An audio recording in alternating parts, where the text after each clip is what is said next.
Welcome, I am Aaron T. White. You are about to hear a critique of one of the most influential frameworks in modern science, Adrian Bejan's constructal law. This is not a dismissal, it is a diagnosis. For the past quarter century, the constructal law has shaped how we understand everything from river deltas to animal lungs to the organization of cities and galaxies. The law claims something beautiful, that nature organizes itself according to a universal principle. Systems evolve to minimize entropy generation under constraints. The images are compelling. Rivers branch like lungs, trees branch like blood vessels. Cooling systems in computer chips are designed by copying nature's branching patterns. Engineers win awards. Biologists cite the law in papers. Cosmologists use it to explain galaxy formation. But beneath this apparent universality lies a methodological problem that has never been adequately addressed. And that problem is this: we have never actually measured entropy generation while a system is forming. Not once. Not in any published paper in the constructal law literature. What we have done instead is something more subtle and more problematic. We have reconstructed entropy generation after the fact, from final states, and then claimed that this reconstruction tells us what the system was optimizing during its formation. This is the central claim of the critique you are about to hear. And it matters not just for constructal theory, but for how we think about causation, optimization, and the nature of order in the universe.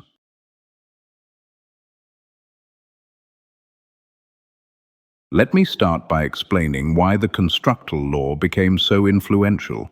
Adrian Bejan at Duke University observed something remarkable in nature. Natural systems, biological, geological, engineered, seem to organize themselves into branching structures with a consistent property. They minimize the resistance to flow while maintaining stability. A river doesn't just wander randomly. Its tributaries branch in a way that moves water from the landscape to the sea with minimum frictional dissipation. A lung doesn't arrange its bronchioles haphazardly. They branch in a fractal hierarchy that maximizes oxygen exchange for minimal breathing effort. A tree doesn't grow randomly. Its limbs branch to deliver water and nutrients efficiently to leaves while supporting the structure against wind and gravity. Bejan formalized this observation into what he called the constructal law. In its simplest form, for a finite-sized system to persist in time, it must evolve in such a way that it provides greater and greater access to the imposed currents that flow through it. More technically, the law is framed as a principle of minimum entropy generation. In thermodynamics, we track the rate of entropy generation, which we call S. generation. It is the sum of two distinct sources, heat transfer and internal friction. Think of it as S. generation equals S. heat plus S. friction. To find these values, we look at the local physics. The entropy rate from heat, S. heat, is simply the heat flow rate, Q. divided by the absolute temperature, T. The entropy rate from friction, S. friction, is more complex. It is the integral over the system's volume of the fluid's viscosity, multiplied by the square of the velocity gradient, all divided by the temperature. Bejan's central claim is that natural systems evolved to minimize this specific rate, S. generation. But because these systems change as they grow, we aren't just looking at a single moment. We are talking about the total entropy produced during the entire process of formation. To find that, you must calculate the total S generation, which is the integral of those rates over time, summing up every bit of heat and friction from the first moment of organization to the final state.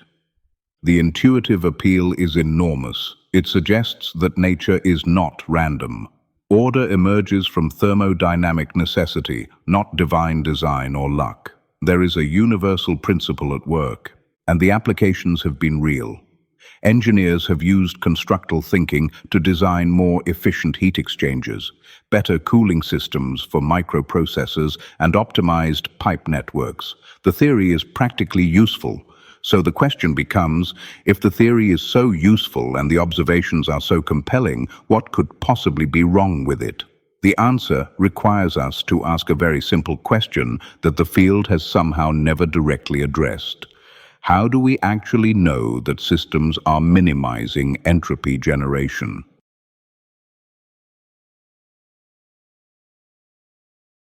This is where the problem begins. Let me walk through what the constructal law literature actually does, step by step. Step 1. Observe a finished natural structure. For example, a mature river delta with its network of distributaries already formed, or a lung with its bronchiole network already in place, or a vascular system already complete. Step 2. Measure the current state of that system. Take measurements of water depths, velocities, and friction coefficients, or measure tissue concentrations, pressures, and metabolic rates. Step 3. Using those measurements, calculate what entropy generation would have been if the system had evolved along a reversible pathway from its initial state to its final state. This is done by, first, specifying boundary conditions and flow rates. Second, choosing a theoretical reversible evolution pathway, essentially a path that obeys local physics but has no actual irreversibility. Third, computing what entropy would have been generated if the system had followed that pathway. Step 4. Compare multiple theoretical pathways. Calculate entropy generation along path A, path B, path C, each with minimum irreversibility according to different physical assumptions. Step 5. Compare the observed morphology, the actual shape and structure, to the predictions of each theoretical path. Step 6. Declare that the observed system correlates with the minimum entropy generation pathway. And the conclusion, therefore, the system must have been minimizing entropy generation during its formation. Now, do you notice what is missing from this sequence? We never measured entropy generation while the system was actually forming. Not during the river delta's creation, not during the lungs' development in utero, not during the vascular network's growth. All entropy generation values in the constructal law papers are inferred from final state comparisons. They are calculated, not measured. And critically, they are calculated against theoretical reversible pathways that the actual system never actually followed. This is the methodological problem, and it is not trivial.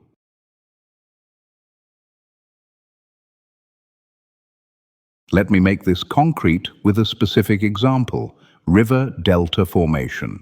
A researcher studies a mature delta, the Mississippi Delta, say, with its network of distributaries spreading out into the Gulf of Mexico. The researcher can measure current water depths in different channels, current velocity profiles, current sediment concentrations, friction coefficients from the sediment bed. From these current measurements, the researcher calculates backwards. If this delta had formed along a reversible pathway, that is, a path with minimal irreversibility, what would the entropy generation have been? Then the researcher calculates, if it had formed along an alternative theoretical pathway, with different channel geometries, what would the entropy generation have been? Then, the observed delta morphology correlates with the minimum entropy generation pathway. Conclusion: the delta minimizes entropy generation. But here is what was never done. We did not watch the delta form in real time. We did not measure entropy generation at every moment during its creation. We did not track how sediment moved, where turbulence occurred, what local temperature variations developed, and how all these quantities changed as the system self-organized. Instead, we took a snapshot of the final state and worked backwards. This is reconstruction, not measurement. It is inference, not observation. And it commits a subtle but critical error of logic. Showing that a final state correlates with a minimum entropy generation pathway does not prove that the system was following that pathway during formation. It only proves post hoc alignment. It shows that if you calculate entropy generation under the constraint that the system obeyed local physics, then the observed structure resembles the minimum entropy path. But that is very different from proving that entropy generation was being minimized in real time as an active optimization during formation. Now I want to introduce a deeper problem, one that Bejan's framework does not acknowledge but which may be fundamental. It involves a structure very similar to Heisenberg's uncertainty principle. But this time, it is not about position and momentum. It is about entropy and entropy generation rate. Not micro scales beyond human eyes, but meso and macro scales we can experience. In Heisenberg's uncertainty principle, we cannot simultaneously know a particle's exact position and its exact momentum. The more precisely we pin down one, the less precisely we know the other. They are conjugate variables. Something analogous happens in thermodynamics. To measure entropy generation rate during a process, that is, to know how fast irreversibility is increasing at each moment, you must sample the system at high temporal resolution, measure temperature, pressure, and velocity distributions at many moments. Recalculate the entropy state continuously as you measure. Track how that entropy changes between measurements. But here is the problem. High-frequency sampling perturbs the system. Thermal probes alter local temperatures. Pressure sensors create turbulence. Molecular sampling disrupts organization. Conversely, to allow the system to evolve undisturbed, to not perturb it with measurements, you must let the process proceed without instrumentation. Measure only the final states. Reconstruct entropy generation post hoc from boundary conditions and thermodynamic tables. This is precisely the structure of an uncertainty principle. To gain precision in one variable, entropy generation rate during formation, you must sacrifice precision in another, the unperturbed evolution of the system itself. Bejan sidesteps this complementarity by not even attempting real-time measurement. He only uses final state comparisons. This is methodologically sound for establishing correlations, but it makes a much stronger claim than the evidence supports. That entropy generation is being minimized during formation, not just that final states correlate with minimum entropy generation pathways. Now I want to discuss something that bothers me about the constructal law at a deeper level. It is the way that Bejan and his followers treat waste energy and dissipation. Throughout the constructal law literature, a careful dichotomy appears. Channels, adapted by me as vigorous flows, that are organized channels. River branches, lung bronchioles, blood vessels. These are studied carefully, measured precisely, celebrated in diagrams. Interstices, adapted by me as accreting flows, which are diffuse regions between channels. Muddy zones between river branches, tissue between capillaries, regions of waste heat dissipation. These are dismissed as thermodynamic background, energy that is lost rather than organized. The problem with this dichotomy becomes apparent if you believe that the constructal law is truly universal, that it applies at all scales. Consider what happens in the regions Bejan dismisses as waste. In muddy zones between river channels at submicron scales, you find eddy formation with internal cyclonic organization, particle suspension patterns with coherent structure, molecular drift and collision patterns with statistical regularity. If vigorous and accreting flows are reciprocal aspects of the same thermodynamic principle, then the waste heat has its own optimal structure at finer scales. Yet Bejan does not analyze the interstices. He does not ask, what is the minimum entropy generation structure within the region he calls dissipation? Instead, he treats accreting flows as passive background, a thermodynamic dumping ground where unwanted energy disappears. This reveals a bias, human observational bias. We can easily see river channels. We cannot easily see the detailed turbulent structure within the muddy zones between them. So we celebrate what we can see, vigorous channels, and dismiss what we cannot, accreting complexity. But thermodynamically, both are equally real. Both obey the second law. Both are subject to optimization pressures. A truly universal constructal law would recognize that channels as vigorous flows and interstices as accreting flows, both inseparable partners in thermodynamic organization. A river needs its organized branches to transport water efficiently, but it equally needs turbulent interstices, high entropy generation regions that enable the branches to exist and reshape themselves. Remove the turbulent zones, and the channels would immediately dissipate into uniform, low-velocity diffusion. The channels exist because interstices generate entropy efficiently enough to enable local order. Bejan inverts this relationship. He frames channels as the reality and interstices as waste. A complete theory would treat them as co-equal aspects of unified process. Now I want to shift to a more philosophical issue, because it lies at the heart of why this matters beyond just constructal theory. Bejan's framework conflates two ontologically distinct types of quantities. Entropy, S, a state function.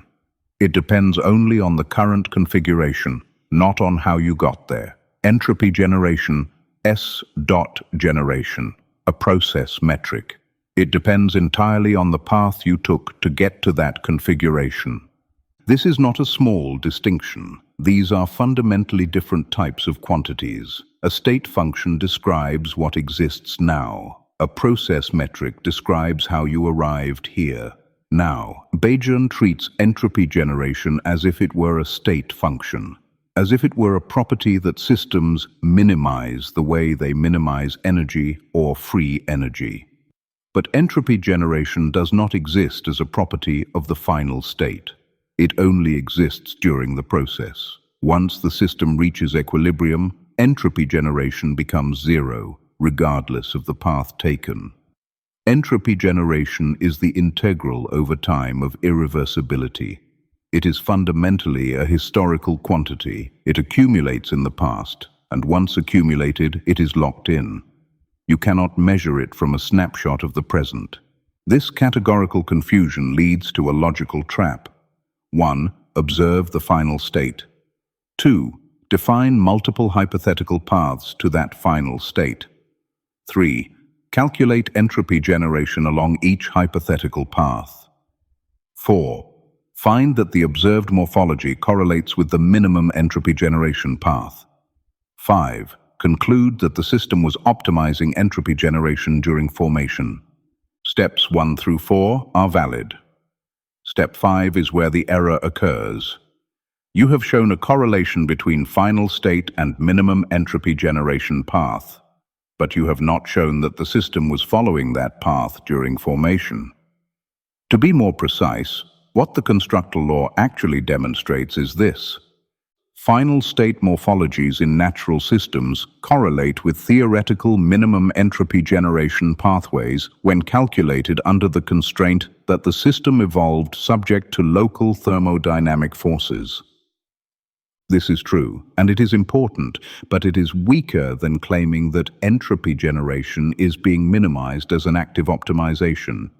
What it actually shows is that systems obeying local physics tend to produce structures that resemble minimum entropy generation pathways. That is worth celebrating. But it is different from claiming that entropy generation is being minimized as a global objective function. Before proposing alternatives, let me address a practical question. Why has the constructal law field not developed direct entropy generation measurement protocols? There are 3 reasons. First, fundamental difficulty. As I noted earlier, direct measurement of entropy generation during a dynamic process is nearly impossible without perturbing that process. This is the complementarity problem. The field recognized implicitly that you cannot simultaneously preserve the system's undisturbed evolution and measure entropy generation in real time. Second, practical sufficiency. The post hoc calculation method, while not measuring entropy generation in real time, is adequate for engineering purposes. You can design efficient heat exchangers, optimize channel geometry, predict how structures will form, all without real-time entropy measurement. The lack of direct measurement does not prevent useful predictions. Third, theoretical inertia. Once Bejan established the Constructal framework in the early 2000s, the field developed methodologies around post hoc calculation. Alternative measurement approaches were never seriously pursued. The framework became canonical, and its assumptions became invisible. Now I want to propose an alternative that avoids both the complementarity problem and the post hoc inference problem. Instead of measuring entropy generation directly, we can measure something more fundamental: impedance. Impedance is a concept borrowed from electrical engineering, but it has a much broader application. In this framework, impedance, which we call Z of t, is defined as the constraint potential phi of t divided by the constraint violation rate F of t. This framework has several advantages. First, direct measurability. The numerator phi is the constraint potential. This is directly accessible through standard laboratory techniques. You can measure activation barriers via spectroscopy, binding energies via calorimetry, or lattice potentials through crystallography. The denominator, F, is the constraint violation rate. This is also directly measurable. We can track diffusion rates via particle tracking, decoherence timescales through coherence experiments, or phase transition rates through kinetic studies. Second, no complementarity. Unlike entropy and entropy generation rate, impedance Z and its rate of change, dZ dt, do not have a fundamental complementarity. Measuring one does not prevent you from measuring the other. Third, correlation with thermodynamic behavior. The change in impedance over time, dZ dt, tells us exactly how the system is behaving. A high dZ dt, meaning rapidly increasing impedance, indicates an organized low dissipation structure that is successfully maintaining its identity against entropy. A low dZ dt indicates disorganization, where the system is rapidly dissolving into its environment. Fourth, scale invariance. This is the critical advantage. The impedance framework applies consistently across all scales. At the quantum scale, phi is the Coulomb binding energy, F is the decoherence rate, Z measures quantum coherence persistence. At the molecular scale, phi is bond dissociation energy, F is diffusion rate, Z measures bond stability. At the cellular scale, phi is membrane potential, F is ion pump turnover, Z measures osmotic stability. At the organismal scale, phi is neural binding energy, F is receptor turnover. Z measures synaptic strength and memory persistence. At the geological scale, phi is gravitational potential energy, F is erosion rate. Z measures morphological stability. At the cosmic scale, phi is gravitational binding energy, F is stellar merger rate. Z measures system coherence. This consistency across scales, scale invariance, is the hallmark of thermodynamic necessity. It suggests we are measuring something fundamental, not a scale-dependent artifact. Now I want to connect this critique to a broader issue, the third law of thermodynamics. Recent work by José María Martín Olalla at Seville University demonstrates that you do not need the third law to explain why specific heat vanishes at absolute zero. The second law alone, the stability condition, is sufficient. Here is the logic. The state of a thermodynamic system at temperature T is stable if and only if the energy surface is convex in thermodynamic space. This is a mathematical condition. If the surface is not convex, the system will spontaneously separate into multiple phases. The stability condition is the second derivative of entropy with respect to energy at constant volume multiplied by the second derivative of energy with respect to entropy at constant volume must be greater than or equal to 1. In simpler terms, the curvature of the energy surface must remain positive. Now, near absolute zero, specific heat, how much energy you need to change temperature by 1 degree, is very small. The question is, how small? Martin Olalla showed that if specific heat vanishes slowly, or does not vanish at all, then the curvature goes to zero or becomes undefined as temperature approaches zero. The energy surface becomes flat or develops a kink. This violates the stability condition.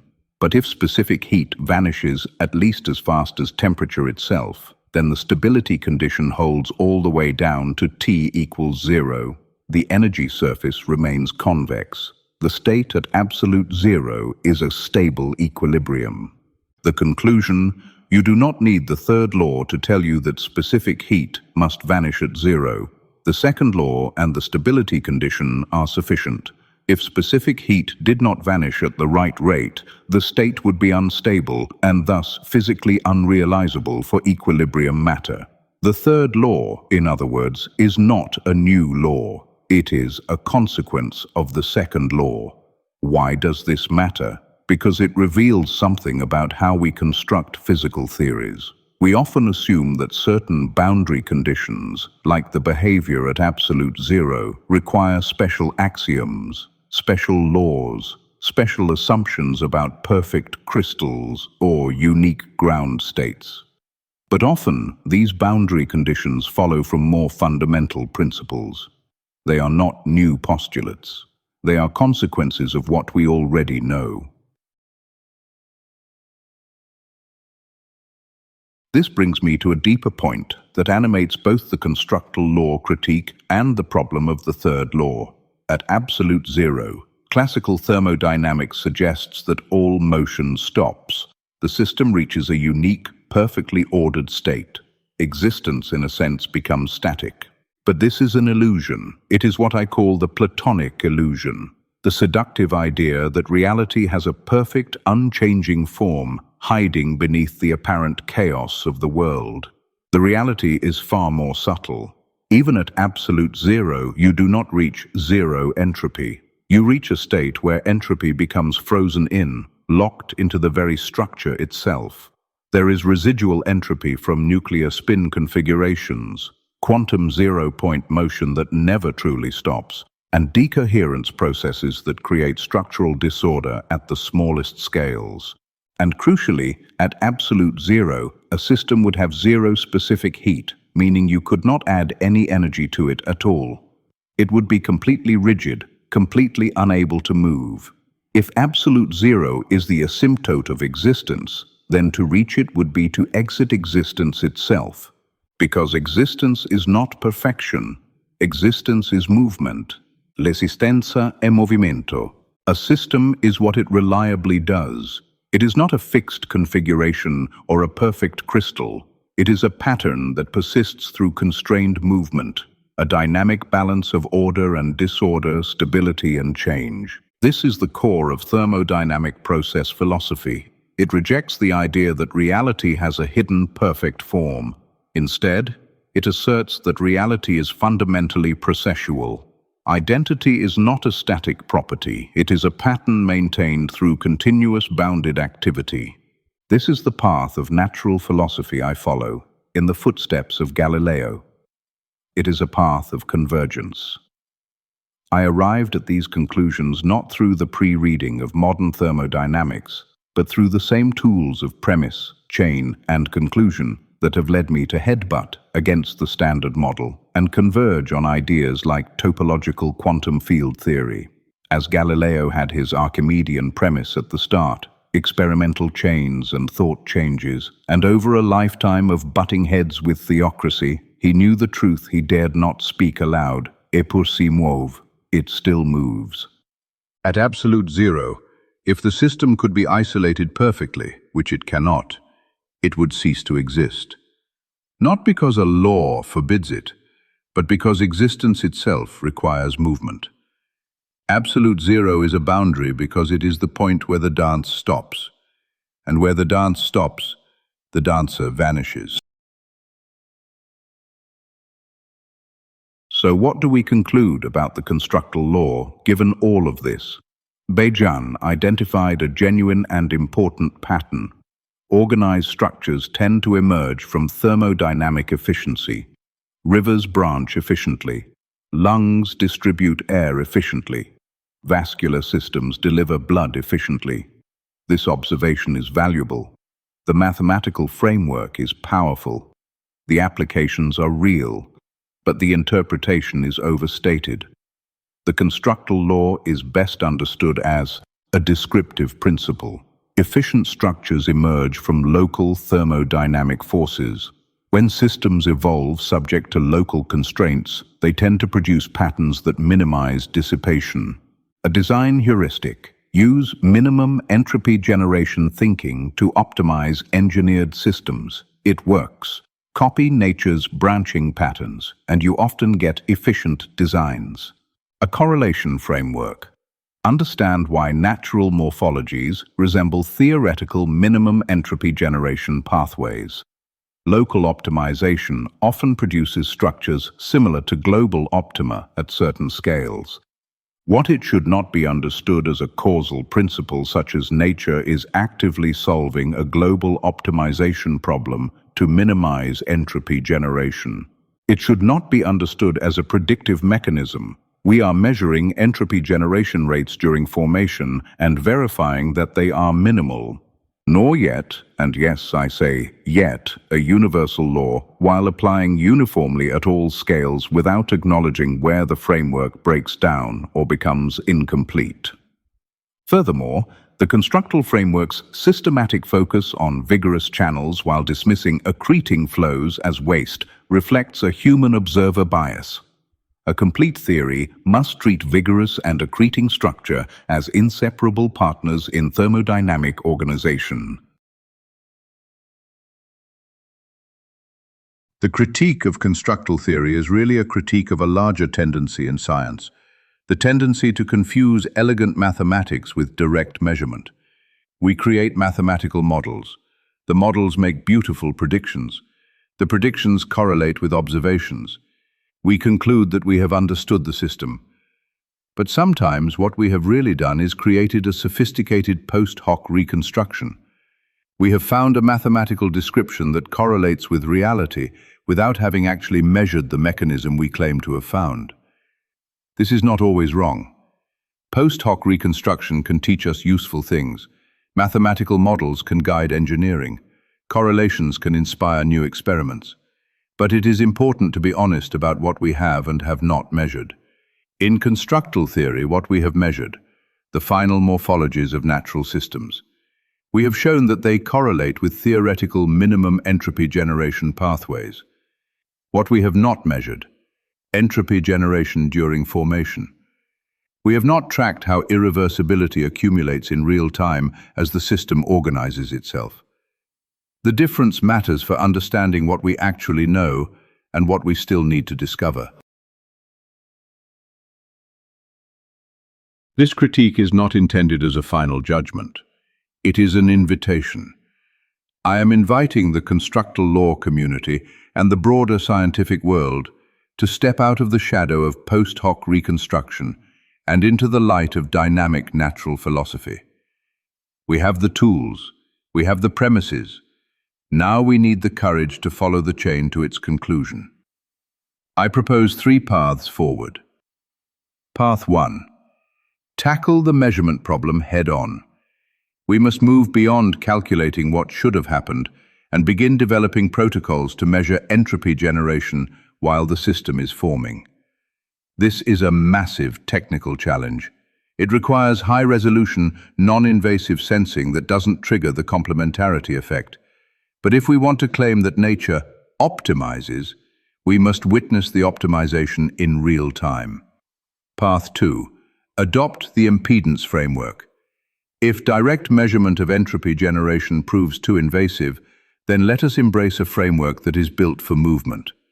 As I've shown, the impedance framework, Z equals phi divided by F, is directly measurable, scale invariant, and free from the observer effect that plagues entropy generation rates. It allows us to track the persistence of a system without freezing its motion. Path 3. Intellectual honesty. If we cannot measure the process, we must stop claiming the process is the proof. We should acknowledge the constructal law for what it is, a powerful descriptive principle and an elegant correlation tool, but not a causal law of active optimization. There is no shame in a theory that describes the destination, but we must stop pretending it explains the journey. Any of these paths would strengthen the foundation of our understanding. The patterns Bejan identified are too important, and their presence in our world is too widespread to leave them resting on unexamined assumptions. We are at a crossroads in how we define reality. We can stay in the static world of perfect crystals and final state optimizations, or we can join the movement. We can choose to be like the observers who looked through Galileo's telescope and saw that the heavens were not static, but were, in fact, dancing. I invite you to look through the telescope. You have heard a critique of one of modern science's most influential frameworks. The critique does not invalidate the framework, but it clarifies its scope and its limits. It suggests that when we see order in nature, efficient branching, elegant patterns, organized structure, we are seeing something real. Thermodynamic necessity is at work. But we are not seeing the universe solving a global optimization problem with perfect foresight. We are seeing local interactions under thermodynamic pressure, producing patterns that happen to persist.